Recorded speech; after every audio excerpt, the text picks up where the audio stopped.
दोस्तों, आज हम आपको ले चल रहे हैं बिहार के छोटे से गांव सरयूपुर की उस कहानी में, जहां एक औरत ने अपनी जिंदगी के सबसे कठिन फैसले लिए, जहां भरोसे की कीमत और रिश्तों की सच्चाई दोनों की असली पहचान खुलती है। ये कहानी है राधा की, एक ऐसी औरत जो अकेली है लेकिन टूटी हुई नहीं, एक ऐसी बहू जो घर का हर काम निभाती है मगर दिल का बोझ किसी से नहीं कह पाती। उसका पति मनोज रोजगार की तलाश में गुजरात के सूरत शहर की मिल में नौकरी करता है और महीने महीने घर आ नहीं पाता। ससुर सास बूढ़े, बीमार, गांव की दुनिया, ताने, तिजारत, चौपाल की बातें सब उस पर भारी पड़ती हैं। और तभी राधा की जिंदगी में एक नया मोड़ आता है, मुकेश का। गांव का स्कूल टीचर, सीधा, शांत और मददगार, राधा के घर के लिए भरोसेमंद पड़ोसी और राधा की जिंदगी में एक अनकहा सहारा। लेकिन हर सहारा सुरक्षित नहीं होता और हर भरोसा सदा के लिए नहीं।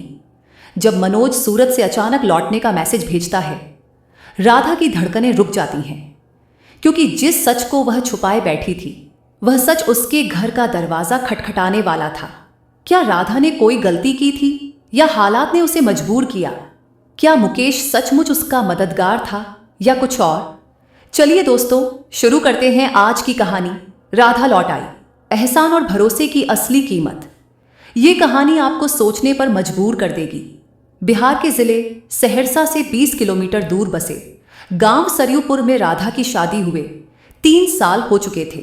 उसका पति मनोज सूरत की टेक्सटाइल मिल में काम करता था। 2 महीने बाद ही गांव आ पाता था। घर में बूढ़े सास ससुर और चारों तरफ लोगों की बातें। मनोज की बहू अकेली रहती है। कब तक यह अकेलापन सह पाएगी? अरे जवान है, गांव के लोग क्या क्या नहीं बोलेंगे।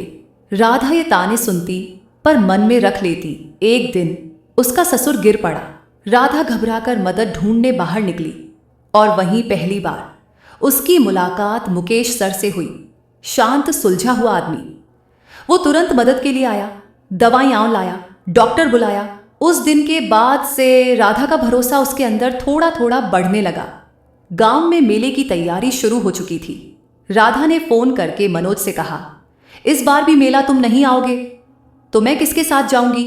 मनोज ने हंसकर कहा, औरतों के साथ चली जाना, मैं क्या करूं, नौकरी छोड़ दूं? राधा चुप रह गई। मनोज ने महसूस किया कि वह उदास है, पर समझ नहीं पाया क्यों। इधर गांव वालों की नजरें अब मुकेश और राधा की ओर जाने लगी थी और उधर मनोज ने अचानक मैसेज भेजा, राधा, मैं कल घर पहुंच रहा हूं, गाड़ी पकड़ ली है। ये मैसेज पढ़ते ही राधा के हाथ कांप गए, क्योंकि मुकेश वह आज शाम उसके घर आने वाला था, कुछ जरूरी बात करने। और अब राधा जानती थी कि कल की सुबह उसके लिए एक तूफान लेकर आएगी। शाम का समय था। सरयूपुर गांव में ढलता सूरज खेतों पर लाल रोशनी बिखेर रहा था। राधा आंगन में अकेली बैठी थी। हाथ बार बार कांप रहे थे। उसके दिमाग में एक ही बात गूंज रही थी, मनोज कल घर आ जाएगा। वह खुशी महसूस कर सकती थी, लेकिन कहीं अंदर गहरी बेचैनी चुभ रही थी। तभी दरवाजे पर दस्तक हुई। ठक ठक। राधा चौंक गई, सांस रुकी, कदम जैसे थम गए। दरवाजा खोला, सामने मुकेश खड़ा था। उसके चेहरे पर हल्की मुस्कान और हाथ में कुछ कागज। मुकेश, राधा जी, डर गई क्या? मैंने सोचा आपके ससुर जी की दवाई का कागज दे दूं। डॉक्टर ने कल की नई दवाई लिखी है। राधा हड़बड़ाई, आवाज कांपी। राधा, मुकेश जी, अभी इस समय गांव वाले देख लेंगे। मुकेश ने गहरी सांस ली। मुकेश, गांव वाले तो वैसे भी बोलते रहते हैं, मैंने तो बस आपकी मदद। राधा ने उसकी बात काट दी। राधा, मनोज कल घर आ रहा है। मुकेश के चेहरे की मुस्कान अचानक गायब हो गई। कुछ पल की चुप्पी, फिर वह धीरे से बोला, मुकेश, अच्छा, ये तो अच्छी बात है, आपको तो खुश होना चाहिए। राधा की आंखें भर आईं। उसने मुकेश की तरफ देखा, जैसे उसके अंदर कोई भारी सच जमा हो, पर वह कह नहीं पा रही थी। मुकेश एक कदम आगे बढ़ा और धीमे स्वर में बोला, मुकेश, राधा जी, आप कुछ कहना चाहती हैं? पिछले कुछ हफ्तों में आपकी आंखों में जो खालीपन था, मैं समझ पाता था। राधा ने चेहरा दूसरी तरफ घुमा लिया। कुछ सेकंड बस हवा की आवाज, फिर वह धीमे बोली, राधा, गलती मेरी नहीं थी। मुकेश जी, हालात ऐसे थे, आपका सहारा मेरी मजबूरी थी। मैं अकेली थी, डरती थी। ससुर जी बीमार थे, घर के काम, गांव की बातें सब अकेले झेल रही थी। राधा की आंखों से आंसू गिरने लगे। वह बोलती गई, लेकिन अब मनोज आ रहा है और मैं किसी भी गलतफहमी की शुरुआत नहीं चाहती। आप समझ रहे हैं ना? मुकेश ने गहरी सांस ली। वह कुछ पल तक देखता रहा, फिर पीछे हट गया। मुकेश, समझता हूं राधा जी, और शायद इसलिए आज आपको एक सच बताने आया था। राधा का दिल धक से रह गया। राधा, कौन सा सच? मुकेश ने हाथ में पकड़ा कागज आगे बढ़ाया। मुकेश, ये आपके ससुर जी की रिपोर्ट नहीं है, ये मनोज के बारे में है, और ये बात मैंने कई दिनों से छुपा रखी थी। राधा की सांसें तेज होती गईं। राधा, मनोज के बारे में क्या हुआ मनोज को? मुकेश ने उसकी आंखों में देखते हुए कहा, मनोज के साथ सूरत में बहुत बड़ा हादसा हुआ है। राधा के पैरों तले जमीन जैसे खिसक गई। उसने कागज छीनकर खोला। उसमें लिखा था, टेक्सटाइल मिल, सूरत में आग लगी, कई मजदूर घायल, कुछ लापता। राधा वहीं जमीन पर बैठ गई। उसकी आंखें खाली हो गईं। मुकेश धीरे से बोला, राधा जी, मनोज का फोन आया था 2 दिन पहले। उसने कहा था, मैं घर चल रहा हूं, लेकिन उसके बाद से फोन बंद है, कोई खबर नहीं। मैं सूरत के नंबरों पर संपर्क कर रहा हूं, इसीलिए आपको नहीं बताया। राधा के आंसू फूट पड़े। उसने जमीन पर हाथ मारकर कहा, नहीं, ऐसा नहीं हो सकता। मनोज ठीक होगा, वह रास्ते में होगा, वह आ जाएगा। उसने मैसेज किया था। मुकेश झुककर बोला, हो सकता है वह रास्ते में हो सकता है वह ठीक हो, लेकिन सच पता किए बिना आप ऐसे मत टूटिए। राधा की आंखों में एकदम खालीपन था। और तभी बाहर गांव के चौकीदार ने आवाज लगाई, अरे सुनो, सरयूपुर वालों सुनो, सूरत मिल हादसे की लिस्ट आई है, नाम चौपाल पर पढ़े जाएंगे। राधा का दिल धड़कना बंद हो गया। मुकेश ने कहा, चलो राधा जी, चलना पड़ेगा। राधा उठी कांपते कदमों से, और अब उसकी जिंदगी की सबसे बड़ी सच्चाई उसका इंतजार कर रही थी। गांव का चौपाल, रात की ठंडी हवा, लालटेन की हल्की रोशनी, और पूरे सरयूपुर में अजीब सी दहशत फैल चुकी थी। हर कोई वही चर्चा कर रहा था, सूरत मिल में बड़ा हादसा हुआ है, नामों की लिस्ट आई है, पता नहीं किसका नाम होगा। राधा कांपते कदमों से चौपाल की तरफ बढ़ रही थी। मुकेश भी उसके साथ था, लेकिन दोनों के बीच सन्नाटा था, ऐसा सन्नाटा जो दिल की धड़कनें तक सुनाई दे जाए। चौपाल पर भीड़ लगी थी। चौकीदार एक पुराना कागज पकड़कर खड़ा था और बार बार चश्मा साफ कर रहा था। राधा भीड़ से रास्ता बनाते हुए आगे बढ़ी। लोग उसे देखते जा रहे थे, मगर कोई कुछ बोल नहीं रहा था। मुकेश ने धीरे से कहा, हिम्मत मत हारिए, पहले सुन लेते हैं। चौकीदार ने कागज खोलकर पढ़ना शुरू किया। सूरत मिल हादसा, घायल मजदूरों की सूची। पूरा चौपाल चुप हो गया। राधा की सांसें रुकने लगी। पहला नाम रमाशंकर यादव। भीड़ में एक आदमी रो पड़ा। दूसरा नाम बबलू मंडल। किसी औरत के मुंह से चीख निकली। राधा की आंखें लिस्ट पर जमी थीं। हर नाम उसके दिल पर चोट की तरह लग रहा था। तीसरा नाम मनोज कुमार। एक पल के लिए पूरा चौपाल जम गया। राधा के हाथ सुन्न, पैर कांपते हुए पीछे खिसक गए। मुकेश ने जल्दी से लिस्ट पकड़कर देखा। नाम साफ लिखा था, मनोज कुमार, गंभीर घायल। राधा वहीं बैठ गई। उसके होंठ कांपे। गंभीर घायल मतलब जिंदा है? वो जिंदा है ना? मुकेश उसके पास झुक गया। राधा जी, इसका मतलब है कि वह जीवित है, लेकिन गंभीर हालत में। राधा की आंखों में हल्की रोशनी लौटी, पर डर अभी भी बाकी था। भीड़ बिखरने लगी। हर कोई राधा को देख रहा था। किसी की आंखों में सहानुभूति, किसी की जिज्ञासा, किसी के मन में गांव वाली फुसफुसाहटें। मुकेश ने धीरे से कहा, राधा जी, आपको सूरत जाना होगा, मनोज को आपकी जरूरत होगी। राधा ने सिर उठाया। उसके अंदर की टूटी हुई हिम्मत अब साहस बन रही थी। राधा, हाँ, मुझे अभी जाना होगा, अभी इसी वक्त। मुकेश ने थोड़ा रुककर कहा, मैं आपके साथ चलूं? आप अकेले? राधा ने उसकी तरफ देखा, गहरी, गंभीर, मजबूत आंखों से। नहीं मुकेश जी, अभी से मुझे अपने फैसले खुद लेने होंगे। मेरा रास्ता, मेरा संघर्ष आज से मैं खुद तय करूंगी। मुकेश चुप हो गया। उसने बस सिर हिलाया। ठीक है, जो भी मदद चाहिए होगी बता दीजिएगा। राधा उठी, अपने आंसू पोंछे और चौपाल से बाहर निकल गई। रात गहरी हो चुकी थी, लेकिन उसके अंदर एक नई रोशनी जल चुकी थी।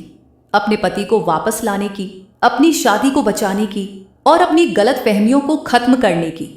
जैसे ही वह घर के दरवाजे तक पहुंची, सामने डाकिया खड़ा था, हाथ में एक छोटा सा पार्सल।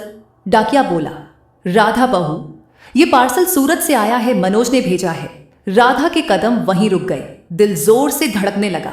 मनोज ने हादसे से पहले क्या भेजा था, उसमें क्या होगा, और ये पार्सल उसकी जिंदगी की दिशा बदल सकता था।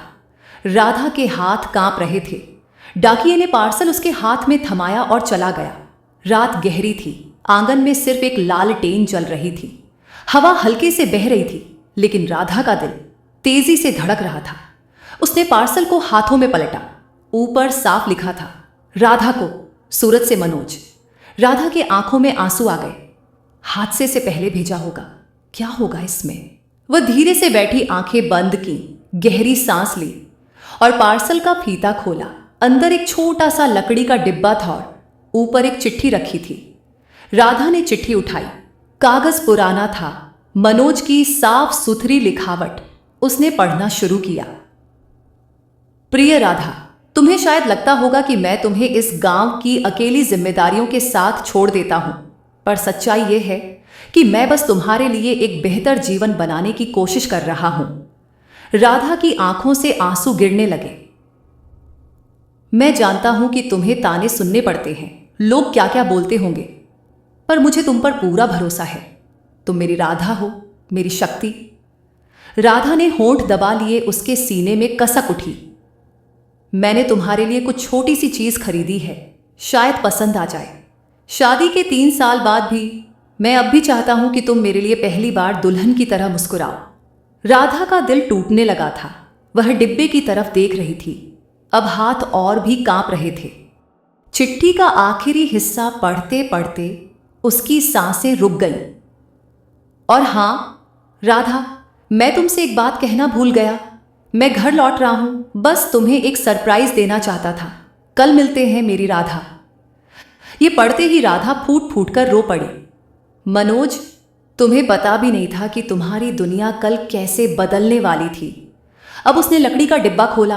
अंदर एक खूबसूरत चांदी की पायल और एक छोटा सा कागज, जिस पर लिखा था, मेरी राधा के पैरों के लिए, क्योंकि तुम जहां भी कदम रखती हो वहां मेरा घर बसता है। राधा ने पायल को सीने से लगा लिया। आंसू लगातार बह रहे थे। उसी समय दरवाजे पर दस्तक हुई। ठक ठक ठक। कांपती आवाज में राधा बोली, कौन? बाहर से जवाब आया, मैं रामलाल ड्राइवर, सूरत से आया हूं। राधा बहू, तुमसे जरूरी बात करनी है। राधा का दिल एकदम बैठ गया। मुकेश दौड़ता हुआ आ चुका था। उसने भी आवाज सुनी थी। राधा ने दरवाजा खोला। रामलाल थका हुआ, धूल से भरा, चेहरे पर भारी चिंता लिए खड़ा था। उसने सीधे राधा की आंखों में देखते हुए कहा, बहू, मनोज को हमने हॉस्पिटल में एडमिट कराया था, लेकिन एक बात तुम्हें अभी जाननी होगी। राधा ने मुट्ठियां भींच लीं। क्या बात? बोलिए, मनोज ठीक है ना? रामलाल ने गहरी सांस ली। मनोज को हादसे के बाद होश आया था और होश आते ही उसने सबसे पहला नाम लिया था, राधा। मेरी राधा को बता देना कि मैं उसे। क्या रामलाल ने सिर झुका लिया? वह पूरा नहीं बोल पाया। बहू, लेकिन उसने जेब से एक फोटो निकाली थी, किसी लड़की की। उसने जेब से फोटो निकाली और राधा को दी। राधा ने कांपते हाथों से फोटो पकड़ी और अगले ही पल डॉट उसके चेहरे का रंग उड़ गया। फोटो में मनोज किसी और लड़की के साथ खड़ा था, बहुत नजदीक, बहुत परिचित अंदाज में। मुकेश भी हैरान रह गया। राधा की आंखों में आंसू रुक गए। अब दर्द की जगह एक सन्नाटा छा गया और वह सिर्फ 2 शब्द बोल सकी, ये कौन है? रामलाल ने धीरे से कहा, बहू, वो मनोज की दोस्त नहीं, कुछ और ही रिश्ता लगता था। राधा के पैरों के नीचे की जमीन खिसक गई। डिब्बे में रखी पायल उसके हाथ से गिरकर जमीन पर खनक उठी और उस आवाज ने राधा की पूरी दुनिया बदल दी। आधी रात का समय था। सरयूपुर गांव में हर घर की रोशनी बुझ चुकी थी, लेकिन राधा के आंगन में आज एक भी दिया नहीं जला, बस लालटेन की मध्यम रोशनी और हवा में झूलती हुई उस पायल की खनक जो अभी अभी जमीन पर गिरी थी। राधा के हाथ में मनोज और उस अनजान लड़की की फोटो थी। वह तस्वीर उसके दिल में सैकड़ों सवालों की आग जला रही थी। मुकेश पास खड़ा था। चिंता, दर्द और हैरानी तीनों उसके चेहरे पर साफ थे। रामलाल ड्राइवर ने अपनी बात पूरी की। बहू, जब मनोज को मिल में से बाहर निकाला गया था तभी उसकी जेब से यही फोटो मिली थी और होश आने पर उसने इसे सीने से लगाकर रखा जैसे कोई बहुत अपना हो। राधा ने आंसू पोंछे, आवाज भारी थी। आपने पूछा नहीं ये लड़की कौन है? रामलाल ने सिर हिलाया। पूछा था बहू, पर मनोज बोल नहीं पाया, बस इतना कहा, राधा को सच बता देना। सन्नाटा छा गया। मुकेश ने वही तस्वीर लेते हुए कहा, राधा जी आप टूट मतिए, संभल कर सोचिए, मनोज ऐसा क्यों करेगा? राधा की आंखों में पहली बार गुस्सा चमका। 3 साल से वह मनोज का इंतजार कर रही थी। गांव वालों के ताने सहती रही, अकेले जिम्मेदारियां निभाती रही, और बदले में क्या? एक तस्वीर जिसमें मनोज किसी और के साथ मुस्कुरा रहा था।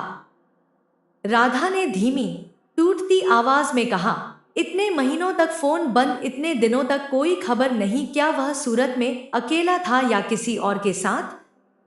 मुकेश कुछ नहीं बोला। वह जानता था कि राधा का हर शब्द उसके दिल की चुभन है। रामलाल ने एक और बात बताई, एक नाम सुना था मैंने, मनोज उस लड़की को काजल कह रहा था। राधा का दिल धक से रह गया। काजल पूरा सरयूपुर जानता था।